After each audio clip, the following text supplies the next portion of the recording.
MLB Bro presents Black in the Day. I'm Mark Gray, and we're going Black in the Day with former Major League pitcher, 10 years in the game, pride of Jackson State, HBCU bred, Marvin Freeman. Free, what is up? Let me talk about your walk from Jackson to Major League Baseball, because it's not like even by going to Jackson in the SWAC, which is the premier HBCU conference, it's now one of the elite, mid-major conferences. I mean, you take your chances in the tournament when you run into any team that comes from that conference these days, and the heavyweights now know that. But you came through less resources, all the, inherent, I don't want to call them disadvantages, but challenges that you had to overcome in order to get there, particularly at a time where they didn't have the innovative ways to train. So can you talk about how, what you had to go through during college helped you as you made your walk through the minors and then during that decade in the league? Well, when I went down to Jackson State, me being from Chicago, I had never been off the block pretty much. So when I got down to Jackson State, it was like, okay, yeah, I'm on my own now. Let me see how I can become a man. And brother, let me tell you, when I got down there, it was like, whoo, I ain't got no money.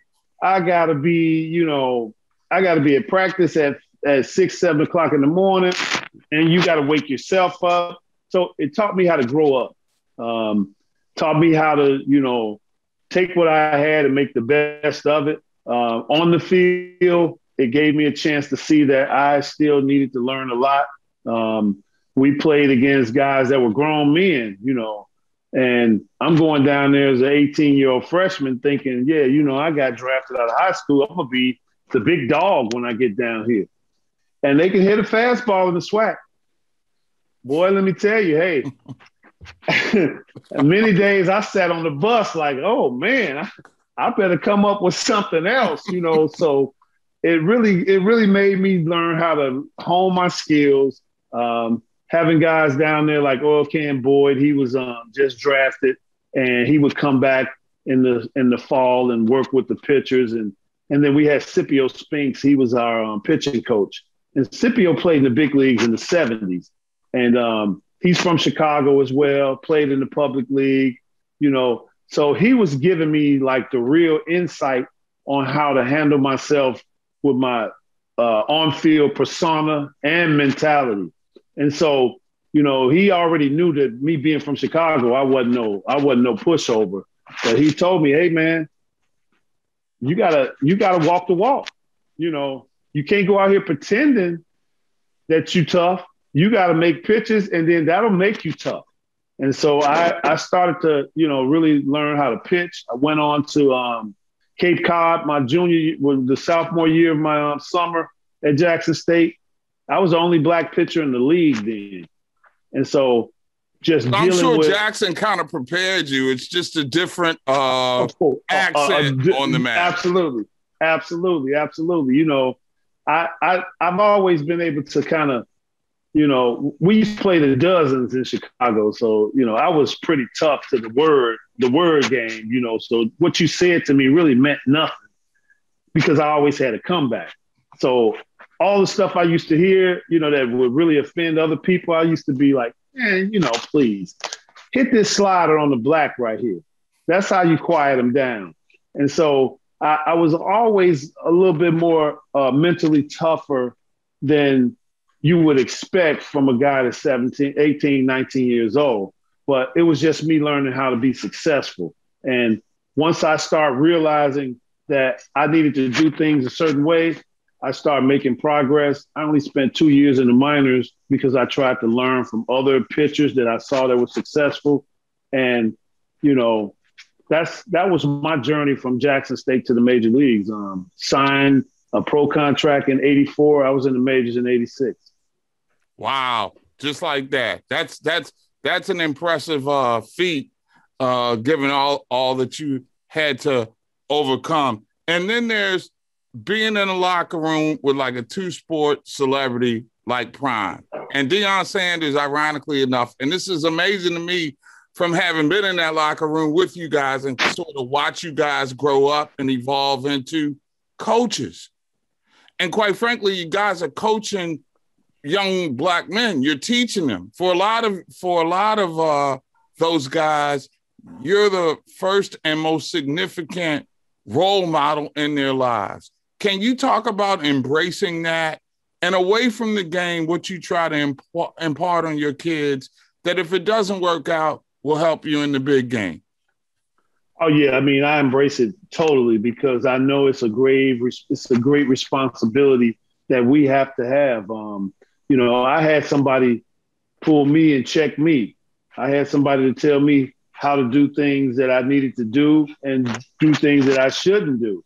I always felt like being honest with the players is the best way, but they have to be able to relate to you in a way that they trust you to tell you things that they may be, going through. So I always listen to them first, but then I give them that uncle.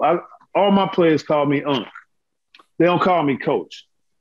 They call me Unc because I feel like I coach every kid like he's related to me. I want them to get it. If we don't give them that, then how can they give that to someone else? And so the things that I do, man, it's a joy for me to be able to go out and work with these kids every day, but to see the results and they, immediately come back to me for, hey, coach, I struck out 12 yesterday, dog. That slider you showed me is nasty. I threw it almost every pitch. That's great on the baseball field. But then I also have kids that didn't make it to college or play as far as they can play. And they're in the workforce and they're one of my guys is a broadcaster in Chicago, Tamon Bradley. He played for me in high school. He's a WGN anchor. I got a guy that it's a lawyer now in Chicago.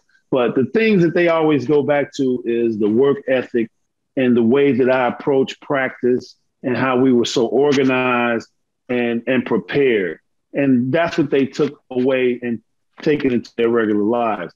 Just be prepared. Let me jump in there. Where was that honed? Was that honed at Jackson or was that honed in the league? What? The organizational piece and the ability to, create structure. I've always been that way. When I was in high school, I used to wear a tie. My senior year, I wore a tie to school every day because I said, I'm not just going to be the dude there. I'm going to be the dude, so I wanted to look the part, and then I wanted to actually, perform that. But the organization part was something that I've always done. But when I saw how disorganized some were that weren't, successful with it or didn't have a routine, then it just confirmed the things that I've already been doing. So I always like to try and pass that along. And that's something, again, everybody's not going to play Major League Baseball. Everybody's not going to play college baseball. But if you have a plan on trying to get to be the best that you can be that day, that's what I try and preach.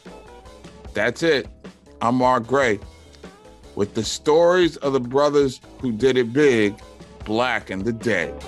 MLBBro.com, covering Black and brown major leaguers.